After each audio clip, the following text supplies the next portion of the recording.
Meus irmãos, vamos abrir nossas Bíblias. Livro de Efésios, capítulo 6. Carta de Paulo à igreja de Éfeso, capítulo 6. Vamos ler dos versos 10 ao verso 20. Efésios 6, verso 10 a 20. Diz assim a palavra do Senhor: Quanto ao mais, sede fortalecidos no Senhor e na força do seu poder.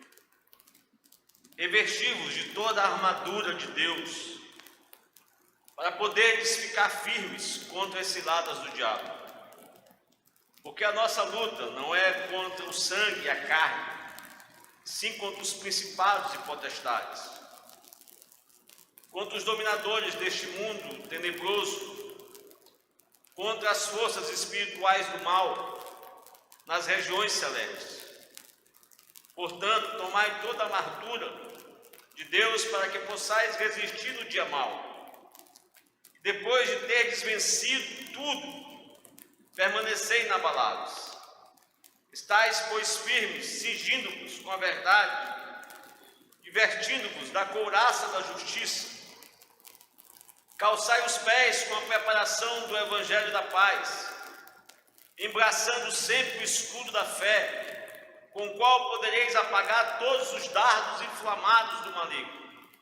Tomai também o capacete da salvação e a espada do Espírito, que é a palavra de Deus. Com toda oração e súplica, orando em todo o tempo no Espírito, e para isto vigiando com toda perseverança e súplica por todos os santos. E também por mim, para que me seja dada no abrir da minha boca a palavra, para com intrepidez fazer conhecido o mistério do Evangelho, pelo qual sou embaixador em cadeias, para que em Cristo eu seja ousado para falar, como me cumpre fazer. Pai bendito, abrimos a Tua palavra nesse instante. Alemos, Senhor, e a nossa oração nesta noite é que através do Teu Santo Espírito fale poderosamente aos nossos corações. Em nome do Teu Filho Jesus. Amém. Meus irmãos, quero falar nesta noite sobre o tema: por que nós precisamos de poder para viver? Por que nós precisamos de poder? O apóstolo Paulo escreveu essa carta à igreja de Éfeso quando ele estava preso em Roma, por volta ali do ano 61 e 62 do primeiro século. Ele já havia plantado a igreja de Éfeso. Ela era alvo do seu ministério missionário. A igreja de Éfeso é talvez onde a igreja que ele mais experimenta o reavivamento do seu ministério. Éfeso, naquela época, era uma cidade já cosmopolita. Na época, com mais de 300 mil habitantes, era uma grande cidade. E Paulo passa ali 3 anos pastoreando a igreja de Éfeso. E deixa ali uma igreja firmada, uma igreja estabelecida, uma igreja que vai ser uma das igrejas estratégicas para o ministério pastoral de Paulo. Paulo fica ali 3 anos, a palavra de Deus prevalece. Ele desarticula a idolatria que capitaneava aquela cidade de maneira forte. A igreja era marcada por aliás, a cidade era marcada por feitiçaria.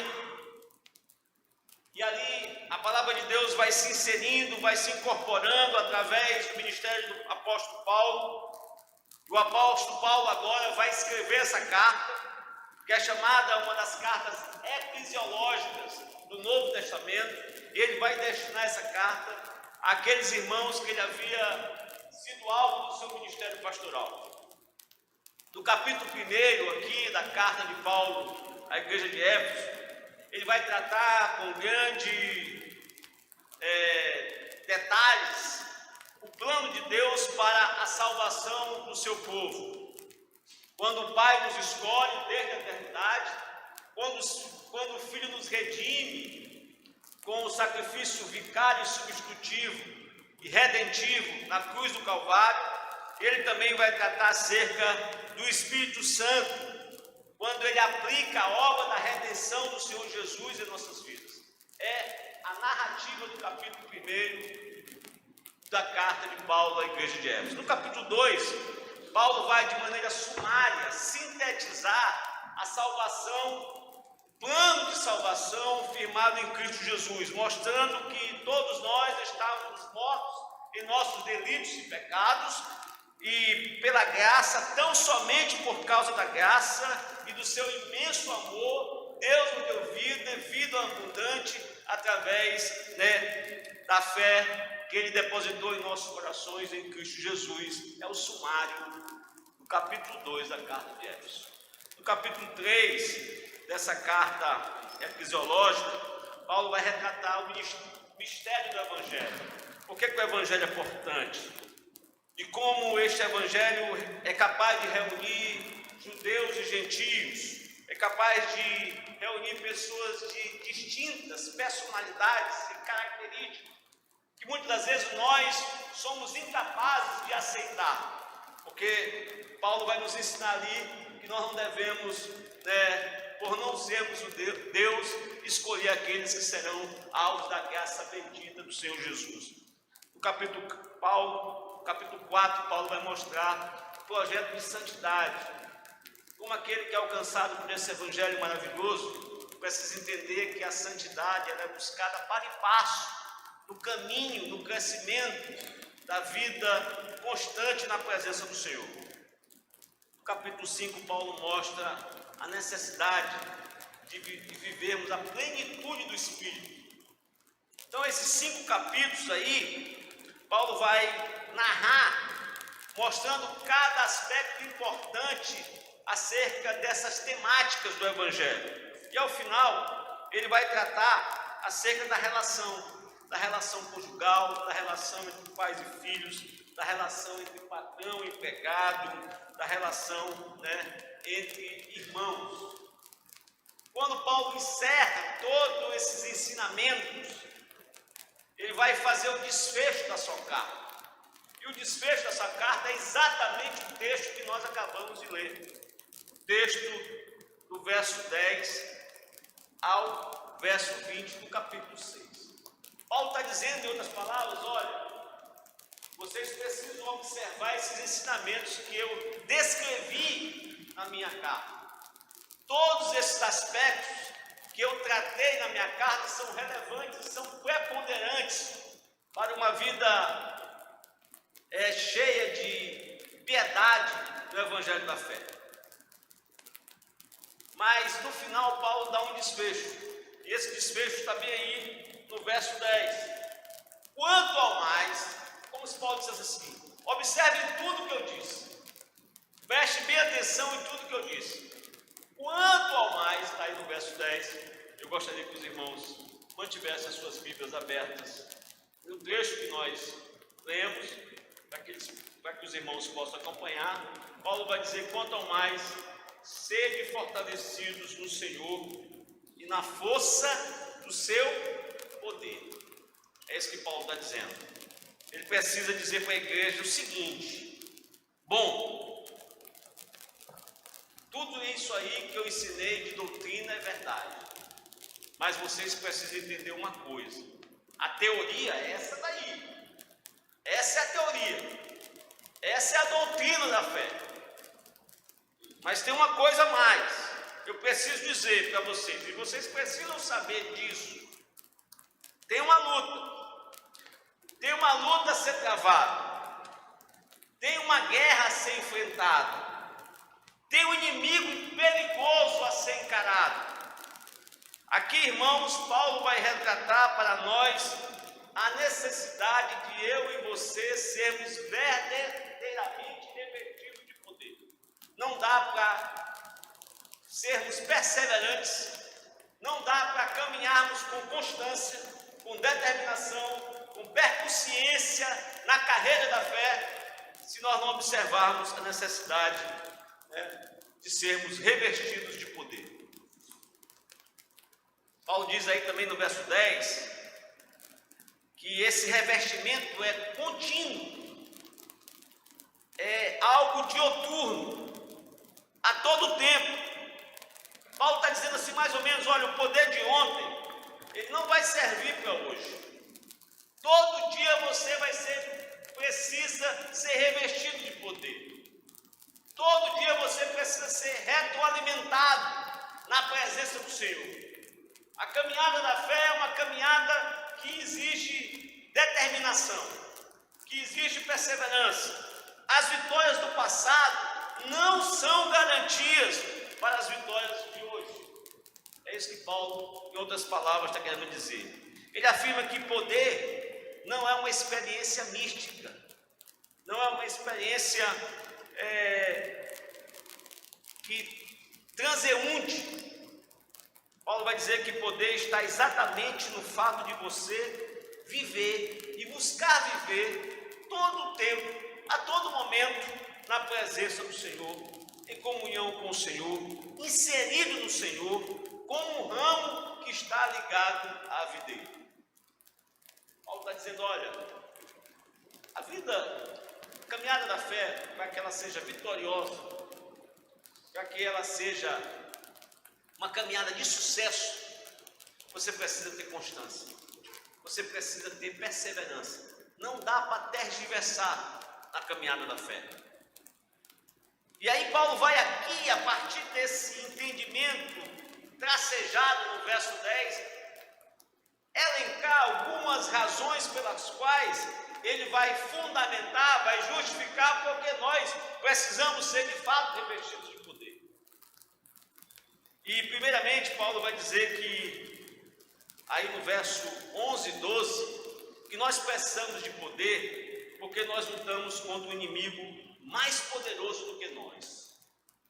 Olha o que diz aí o verso 11: revestivos de toda a armadura de Deus, para poderes ficar firmes contra as ciladas do diabo.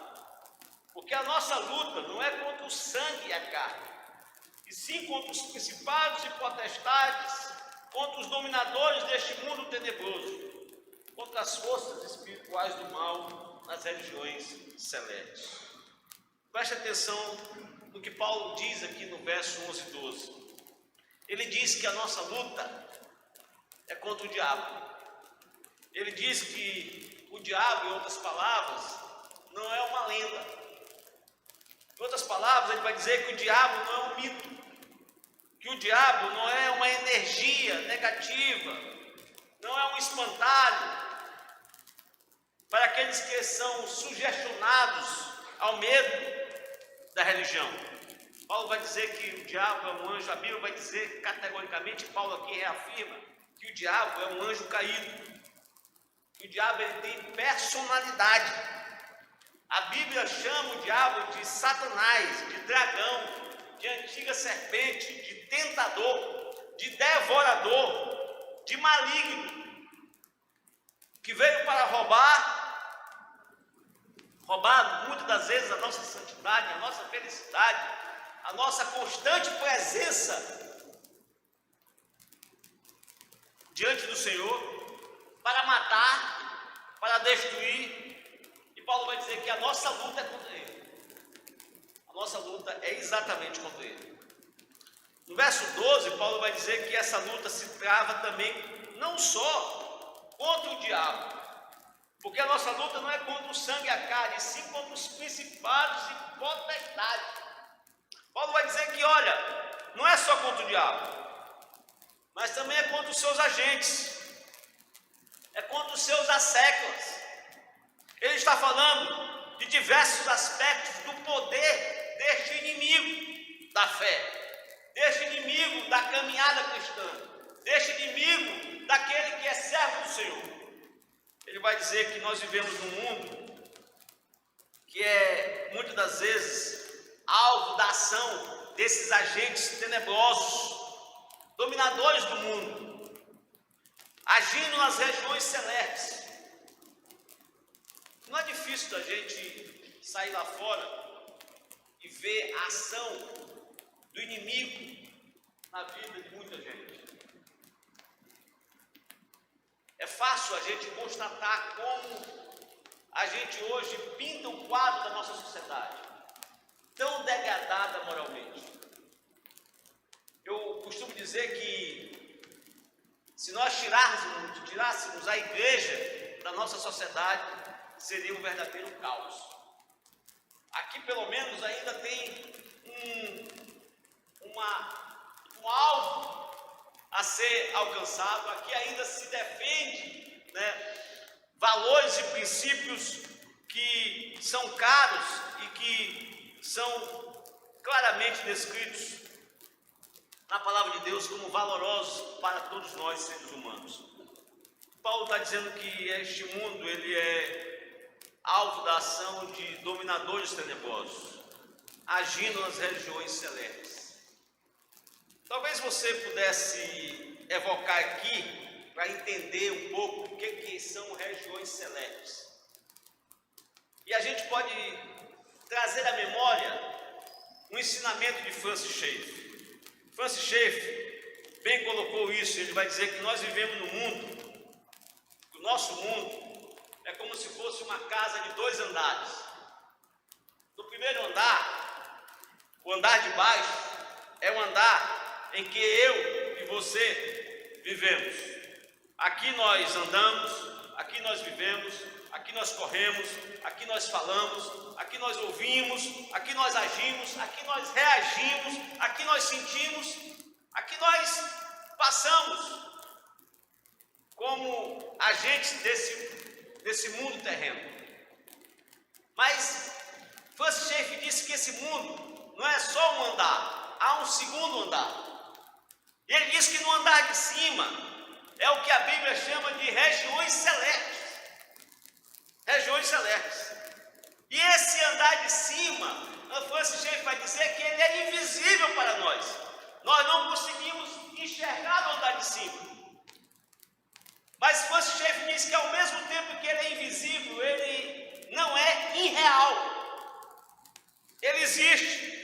É nesse mundo invisível, porém real, que existem os seres malignos, agentes de Satanás, agentes do diabo, que estão aí 24 horas por dia tentando nos tragar, tentando nos devorar, tentando nos colocar fora do caminho do Senhor, tentando colocar nas nossas mentes, muitas das vezes, detalhes e motivações mínimas e pequenas, para nos afastar a todo tempo da estrada da fé, levando à tentação e, se possível, nos levando à queda. Paulo diz o seguinte: você não consegue enfrentar a tentação e as hostes deste mundo do mal com as suas próprias forças. Paulo vai dizer: você precisa de poder, você precisa de fato de poder. Sem poder você vai fraquejar, sem poder você vai desistir, sem poder você vai naufragar, sem poder você vai fracassar. Essa luta é maior do que você consegue enfrentar com as suas próprias armas, com as suas próprias ferramentas, com as suas próprias capacidades. Não é uma questão de força, não é uma questão de sabedoria, não é uma questão de recursos. Paulo vai dizer que não é destreza com destreza, não é capacidade com capacidade, é uma questão que eu preciso entender, que eu preciso de poder, que você precisa de poder. Em segundo lugar, Paulo vai justificar por que nós precisamos de poder.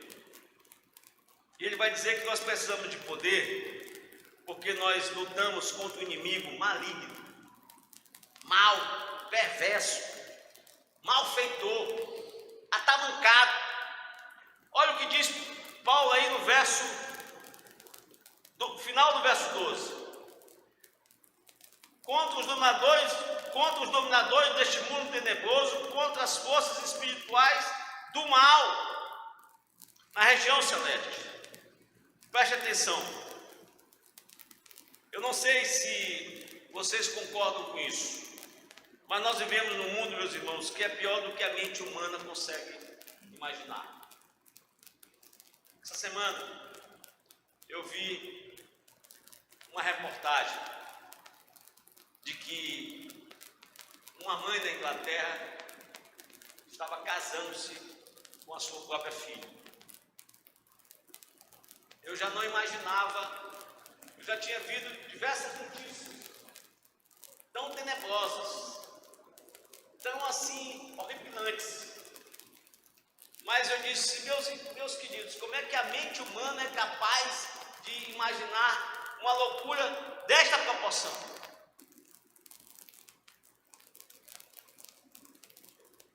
E tudo em nome do amor, ou do suposto amor. A mente humana é algo que nós não podemos de fato alcançar. Ela é capaz de levar o homem, de levar o ser humano à total corrupção moral, à total degradação moral. Há uma perversidade, há uma maldade, há uma malignidade, há uma escuridão tão trevosa deste mundo que você pode concluir que existe de fato uma mente maligna por trás de tudo isso. Não tem como nós não chegarmos a essa conclusão que existe uma mente pensante do mal a fazer todas essas estratagemas por trás dos esquemas, por trás dos pensamentos, por trás das correntes de ideias humanas que levam o homem à total degradação, ao total olvidamento. Nós podemos concluir que só pode existir uma mente pensante capaz de criar todas essas estratégias. Pode ter certeza que por trás das artes, muitas das vezes dos filmes, das artes cinematográficas, que por trás de muitas novelas, que por trás de muitos programas, que por trás de muitas ideologias filosóficas, por trás de muitas práticas, hoje capitaneadas por essa sociedade, o homem se corrompendo, se degradando, se chafurdando na lama, tem uma mente maligna arquitetando tudo isso. É claro, meus irmãos, que o homem é um ser caído. Nós somos um ser pecaminoso. É claro que o homem busca aquilo que é contrário muitas das vezes a Deus. Mas nós precisamos entender que por trás de muita coisa deste mundo há as chamadas forças espirituais do mal. E Paulo está dizendo uma coisa para nós: você precisa ter cuidado com essas forças deste mundo tenebroso. Elas estão aí. E nós precisamos ser revestidos de poder. Eu preciso de poder. Você precisa de poder. Nós precisamos de poder.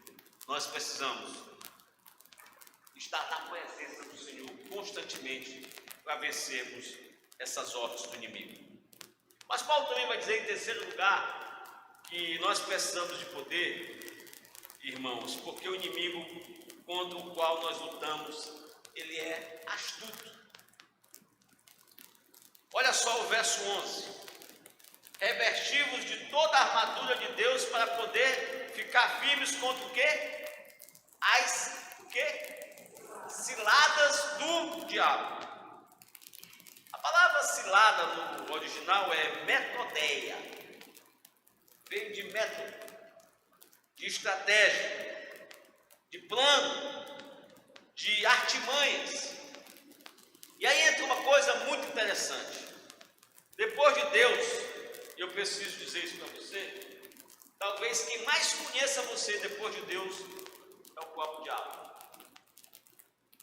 Depois de Deus, quem mais nos conhece é o inimigo. Ele conhece detalhes sobre a nossa vida. Ele pesquisa a nossa vida. Ele examina com percussiência o nosso caminho. Ele conhece os nossos supostos pontos fortes, mas também ele conhece os nossos pontos fracos. Ele, de fato, esse inimigo sabe explorar muito bem isso. Aqueles que têm tendência de serem orgulhosos, soberbos, vaidosos, esse inimigo vai nos insuflar, vai nos encher, tipo um balão, tipo um pavão, para depois no jogar a isca. Para aquelas pessoas que têm fraquezas em áreas sexuais, ele coloca situações, ele coloca pessoas que nos levam à queda nessa área. Nós precisamos ser firmes, muitas das vezes, para não nos deixarmos cair nessa tentação. E olha que nós vivemos isso hoje de maneira constante, não só lá fora, mas também aqui dentro da igreja. Muitos de nós já foram alvos dessa queda. Muitos de nós já fomos propensos a esse pecado. Para aqueles cuja tentação maior é o dinheiro, ele coloca situações de lucro fácil, de oportunidade, de enriquecimento rápido. E essa pessoa, se ela não tiver a graça de Deus e o revestimento do poder, ela vai cair, ela vai tropeçar. O diabo tem um arsenal variado. Ele usa armas, circunstâncias diferentes, pessoas diferentes, lugares diferentes, modos diferentes. O arsenal dele é variado. Ele é assim. O que é perigoso para mim pode não ser perigoso para você. E pode não ser perigoso para aquele outro. O que é terreno escorregadio para um pode não ser um terreno firme para outro. Ele usa táticas diferentes, para situações diferentes, em lugares diferentes, em circunstâncias diferentes, em momentos diferentes. Nós precisamos entender isso. Há um documentário na Netflix acerca dos leões que atacavam, eu já falei isso aqui, dos leões que atacavam os búfalos da África. E alguns estudiosos resolveram entender por que determinados leões ficavam ali horas e horas a examinar a manada de búfalo, e quando eles decidiam partir para o ataque, praticamente aquele ataque daquele leão era um ataque fatal. O ataque era em tempos de segundos. O que demorava era justamente aquele leão ficar examinando com detalhes a manada. Mas quando ele decidia partir, praticamente a sua caça estava garantida. E alguns diziam, deve ser por motivo da idade do búfalo. Ele deve procurar ali qual é o búfalo mais velho. Outros não, deve ser por conta da raça. Tem búfalos mais rápidos, outros búfalos com menos celeridade. E outros dizem, não, deve ser pelo tamanho dos búfalos. E assim vários cientistas estavam ali tentando imaginar qual era a razão, qual era a motivação que o leão ficava há horas ali examinando aquela manada. E quando ele partia de maneira certeira para o seu ataque. E aí depois eles descobriram que o leão ficava ali a procurar qual daquele búfalo estava doente. Quando ele descobria o búfalo que estava adoentado, aí ele partia e o seu ataque era certeiro. Na vida espiritual acontece a mesma coisa. Às vezes o pecado vai nos minando, vai nos vulneralizando. Às vezes o pecado vai nos afastando de Deus. O pecado já não deixa mais a gente ler a Bíblia. O pecado já nos envergonha de orar. O pecado já nos afasta da igreja. O pecado já nos tira o primeiro amor. E aquilo que é um hábito passa a ser um vício, passa a ser uma mania, passa a ser uma fraqueza. E as nossas forças vão se minando, e as nossas reservas espirituais vão sendo nos tiradas e vai nos levando a uma fragilidade. E essa pessoa perde todas as condições de orar, de ler a Bíblia, de estar em plena comunhão com Deus. A vida cristã, muitas das vezes, passa a ser um piloto automático. Ele vai para a igreja, mas volta do mesmo jeito. Ou volta pior ainda, que às vezes se decepciona com um irmão que o tocou no ombro de maneira mais dolorida. E o coração dele vai secando, os olhos vão ficando cada vez mais enxutos, e ele não tem mais empolgação, não tem mais entusiasmo, não tem mais deleite, não tem mais prazer de estar na presença de Deus. Eu preciso dizer para você nesta noite que o diabo é especialista em atacar pessoas espiritualmente enfraquecidas. Nós precisamos nos alimentar constantemente da palavra do Senhor. Nós precisamos nos cansar de ler a palavra. Nós precisamos ser exaustivos na leitura da palavra. Quantos de nós, muitas das vezes, somos indagados lá fora sobre questões concernentes à palavra de Deus, não somos incapazes de dizer uma palavra com segurança e com firmeza, sem capacidade nenhuma de resistência. A gente que não está, muitas das vezes, usando a armadura que Paulo fala aqui no capítulo 6 do livro de Efésios. O inimigo é astuto. Nós precisamos de poder, meus irmãos. Eu preciso de poder.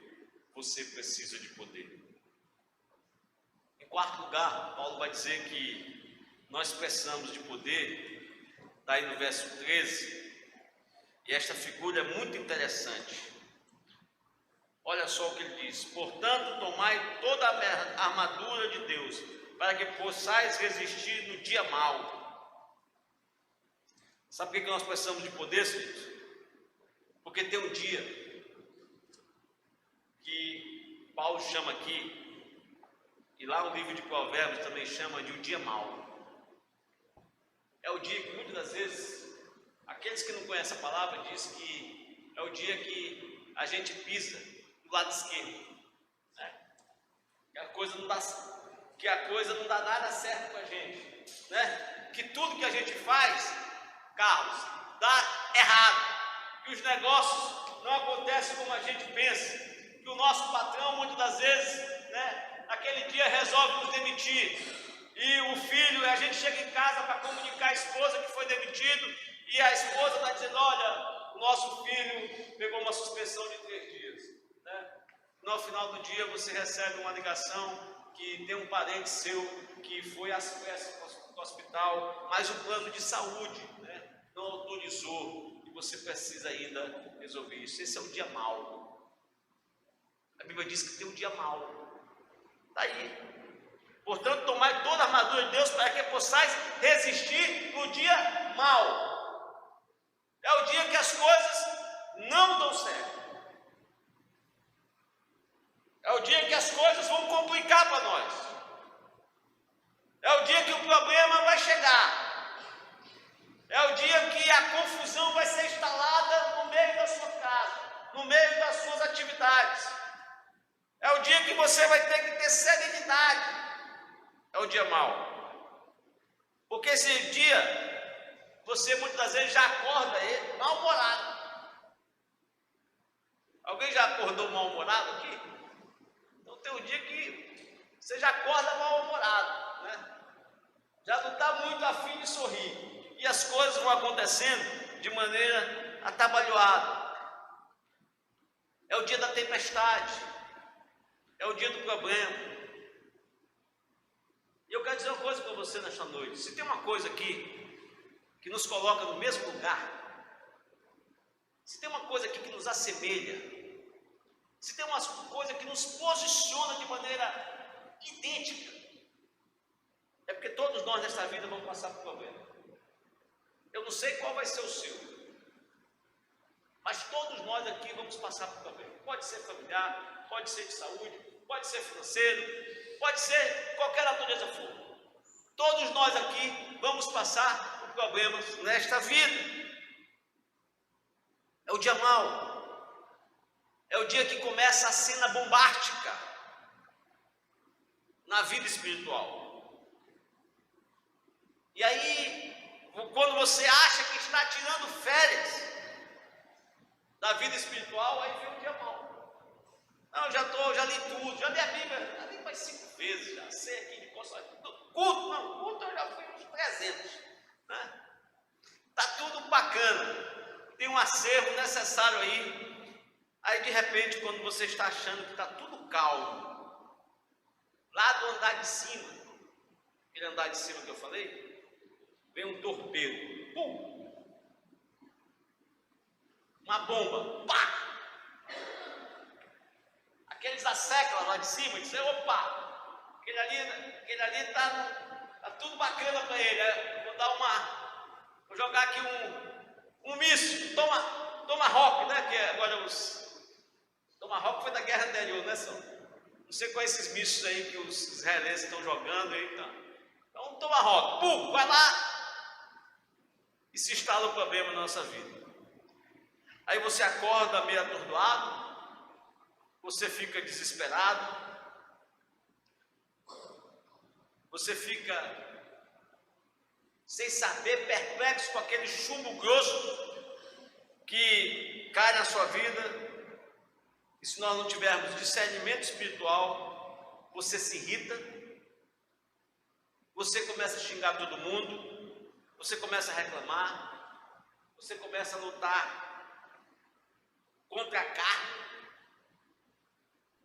Você pensa que o problema é sua mulher, você pensa que o problema é seu marido, você pensa que o problema é sua sogra, você pensa que o problema é seu vizinho, é seu irmão, é seu sócio, é o seu colega de trabalho, e você começa a brigar. É o dia mau. A pressão que vem sobre você, sobre sua vida, sobre sua família, sobre seu trabalho, sobre seu relacionamento. Se você não tiver poder espiritual, você fraqueja, você entra no jogo do inimigo, você vai ceder, você vai sofrer derrotas amargas nesse conflito. Sabe por quê? Porque eu preciso de poder, você precisa de poder para resistir o dia mau. Em quinto lugar, Paulo vai dizer, sabe por que nós precisamos de poder? Olha aí o que diz o verso 13 no final. Portanto, tomai toda a armadura, para que possais resistir no dia mau. E aí o que acontece? Depois de quê? Depois de ter perdido tudo. Não, depois de quê? Vencido tudo. Aí o que? A gente descansa. A gente o quê? Permanecer inabalável. Paulo está dizendo, ó, você, está tudo certo aqui? Até aqui você foi show, você foi 100% na vida espiritual, pois depois que você venceu tudo, eu preciso dizer uma coisa, você ainda vai ter que permanecer inabalável. Está tudo certo até agora na sua vida? Não tem nada de errado? Até agora foi tudo ok? Pois saiba que se isso aconteceu com você, você ainda vai ter que permanecer inabalável. É isso que Paulo está dizendo. Nós precisamos de poder. Sabe por quê? Porque o inimigo não desiste de nós. Nós precisamos de poder, porque, de novo, ele pode voltar a circuncidar a nossa vida. A palavra de Deus vai dizer aqui que depois de teres vencido tudo, você não pode tirar férias, você não pode ensarrilhar as armas, você não pode descansar as armas. Depois de ter vencido tudo, nós precisamos permanecer inabaláveis. É aquela história de Paulo lá, de Jesus lá no Rio Jordão, quando ele está sendo atacado pelo diabo. Ele vai do batismo para a tentação. Ele vai da capacidade de poder para o enfrentamento da luta ali com o diabo, que tenta levar ao pecado. Diz a Bíblia que Satanás tenta Jesus ali 3 vezes, em 3 áreas fundamentais. Primeiro ele vai dizer: tu estás com fome? Olha que a fome, se ela apertar muito, nós podemos ser capazes de fazer muita coisa. Jesus foi tentado pela fome. Pela fome. Ele estava 40 dias e 40 noites sem comer. E o diabo disse assim: quer um pãozinho? Olha que só me lembro da minha nutricionista, disse que eu não posso comer pão. E às vezes, meu amigo, quando olha aquele pão, né, é difícil. Só eu passei de um dia. Jesus foi tentado pela fome. Ele disse: eu posso transformar pedra em pão. Bom, se você quiser citar aí a Bíblia, aí Satanás diz assim para ele: eu sei citar a Bíblia, está lá em Salmo 91, darás ordens aos teus anjos para que te guardem, joga-te daqui, está escrito lá que eles vão te guardar. Só que o diabo, quando ele vai citar a Bíblia, via de regra, ele acrescenta alguma coisa que não está escrito. Porque o diabo é um péssimo exegeta. Ele torce a Bíblia, ele muitas das vezes usa a Bíblia de maneira totalmente equivocada. Tem muita gente fazendo coisa errada aí e querendo fundamentar suas coisas na Bíblia, querendo justificar suas razões na Bíblia.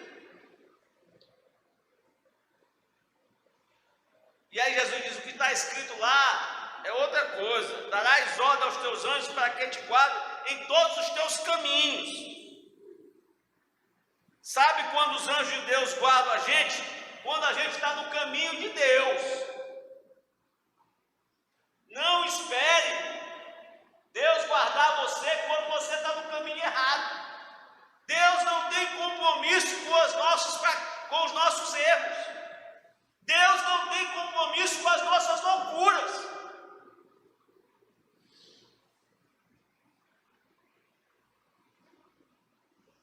Deus não é parceiro dos nossos pecados. Satanás está querendo que Jesus desobedeça. E aí usufrua da promessa. A promessa está, queridos, não na desobediência. A promessa está na obediência.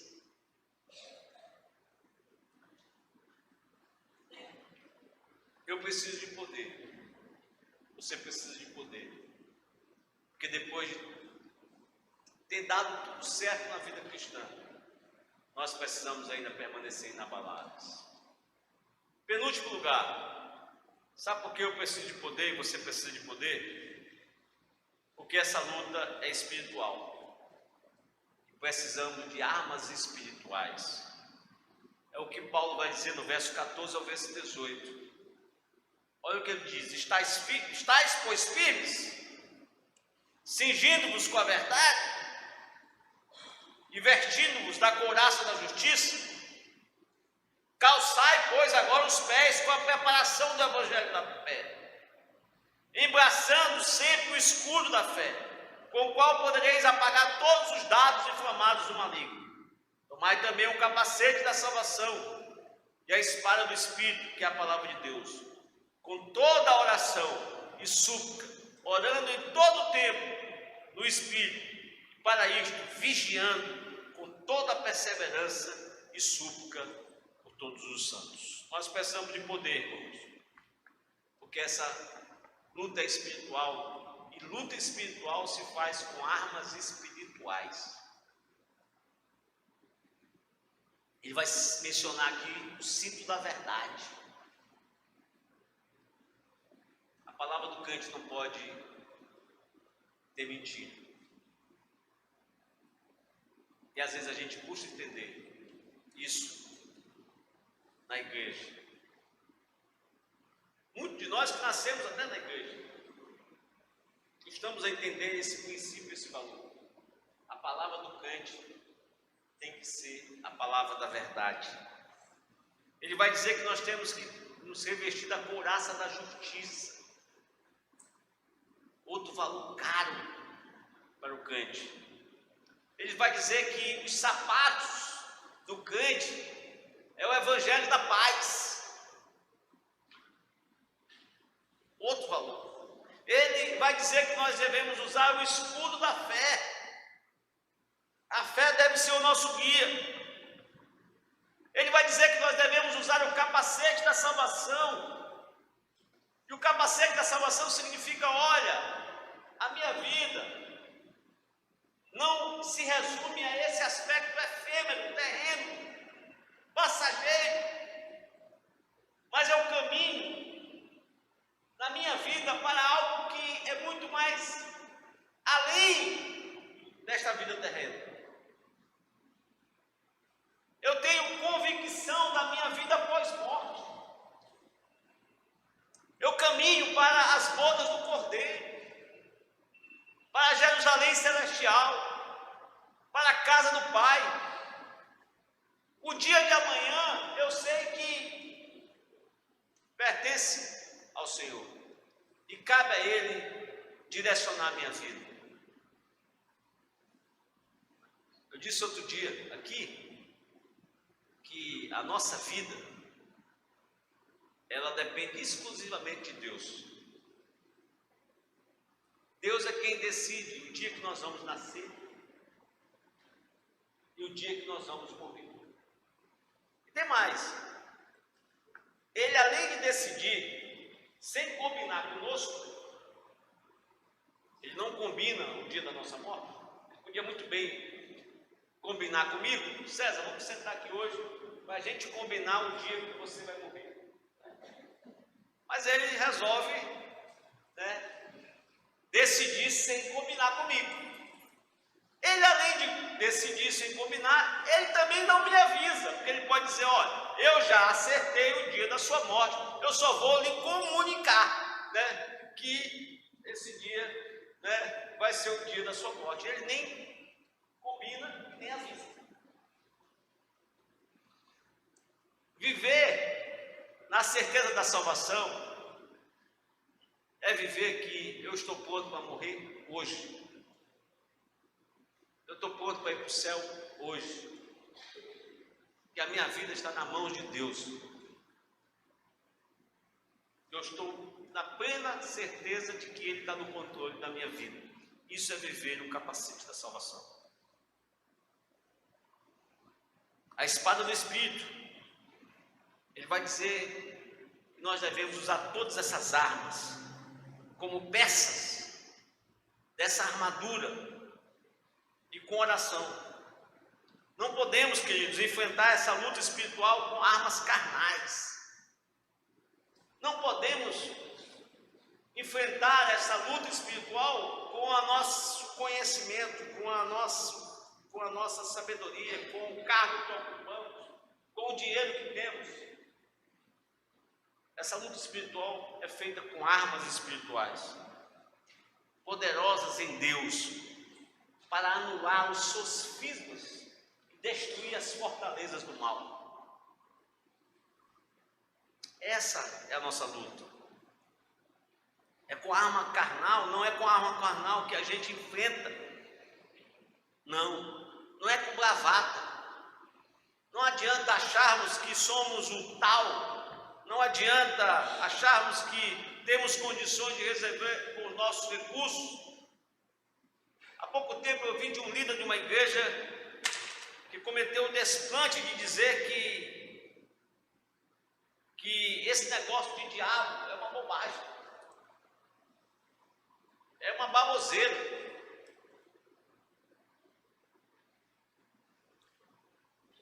Concluindo, meus irmãos, em sétimo lugar, nós precisamos de poder, sabe por quê? Porque nós precisamos pegar a palavra de Deus. Sabe por que nós precisamos pegar a palavra de Deus? Porque Todo dia tem gente indo para o inferno. Uma das maiores mentiras deste mundo é dizer que não existe inferno. E a gente está acostumado a ir em vários lugares e às vezes vê uma pessoa que teve a sua vida ceifada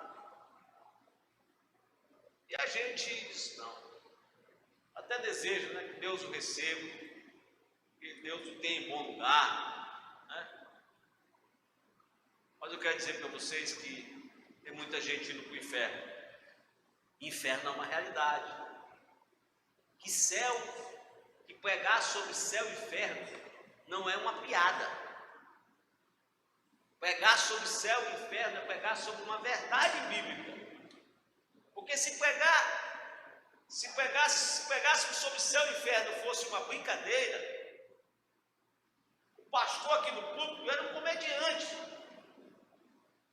Mas pregar sobre céu e inferno é uma verdade. Só que para a gente falar com autoridade sobre céu e inferno, nós precisamos estar revestidos de poder. Sem estarmos revestidos de poder, nós não falamos lá fora sobre céu e inferno. E olha o que Paulo vai dizer aqui no verso 19. E também, olha, verso 18 e 19. Com toda oração e súplica, orando em todo tempo no Espírito, e para isto vigiando com toda perseverança e súplica por todos os santos, e também por quem? Por mim. Paulo está dizendo, olhe por mim. Para que me seja dada no abrir da minha boca a palavra, para com intrepidez fazer conhecido o mistério do Evangelho, pelo qual sou embaixador em cadeias, para que em Cristo eu seja ousado para falar. Olha, se o próprio Paulo pediu oração para ele pregar, para ele falar acerca das verdades de Deus, para ele anunciar acerca da palavra de Deus, se o próprio Paulo pediu oração, ore por mim, para Deus me dar poder, que eu preciso pregar o Evangelho. Imagina eu e você. Queremos ter a petulância de falar acerca do Evangelho, sem estarmos revestidos de poder. Paulo está entendendo que esse privilégio de anunciar a palavra de Deus não é apenas uma coisa para você deixar de se programar, deixar de se planejar. Ele está dizendo que é preciso que Deus me conceda a palavra certa, no momento certo, na hora certa, na circunstância certa. Hoje eu estava aqui de manhã e uma pessoa me procurou acerca de um assunto. E ela veio me dizer para mim, o que a gente faz agora? Eu disse, minha irmã, só tem uma coisa para dizer para você. Agora é hora de orar. Porque nem eu, nem você sabemos o que devemos fazer. Agora é hora de orar. Orar para que Deus nos dê a palavra certa, no momento certo, nas circunstâncias certas, na oportunidade certa. Não é fácil, muitas das vezes, falar para o nosso cônjuge, para os nossos filhos, para os nossos parentes. Não é fácil. Pense comigo, quantas pessoas vêm à igreja domingo após domingo. Sabe o que acontece? Domingo após domingo a semente é jogada, a semente é colocada, mas muitas das vezes ela é pisada. Muitas das vezes essa semente que está sendo aqui povoada, o diabo arrebata. E as pessoas às vezes vêm domingo após domingo, ano após ano, e continuam do mesmo jeito. E nós nem nos apercebemos disso. Que as pessoas não são transformadas por esse poder do Evangelho. Sabe por quê, queridos? Porque nós precisamos de poder. Precisamos de poder para pregar. Precisamos de poder para ouvir. Precisamos de poder para acolher as pessoas. Precisamos de poder para obedecer. Eu sempre digo que mais importante do que o culto que fazemos é buscarmos viver uma vida de obediência na presença do Senhor. Deus não está interessado no nosso culto. Nosso dinheiro, Deus, muito menos ainda. Deus é o dele, não precisa do meu dinheiro, não precisa do seu dinheiro. Você fica logo despreocupado com isso. Ele é o dono da prata, dono do ouro. E tudo que tem aqui foi ele que fez. Mas Deus está preocupado com o coração obediente. Coração que se curva verdadeiramente, com consciência ao seu Evangelho. É isso que Deus está preocupado. Quando nós viemos aqui com sinceridade de coração, buscarmos com sinceridade de coração, nós vamos ver as bênçãos do Senhor sendo derramadas na nossa vida. Corremos o risco, queridos, de nos tornarmos especialistas em religião, especialistas em presbiterianismo, especialistas em doutrinas da predestinação, e não termos a nossa vida mudada. Corremos o risco de gostar de vir ao culto, corremos o risco de gostar de ouvir a palavra, mas é uma palavra que não impacta a nossa vida.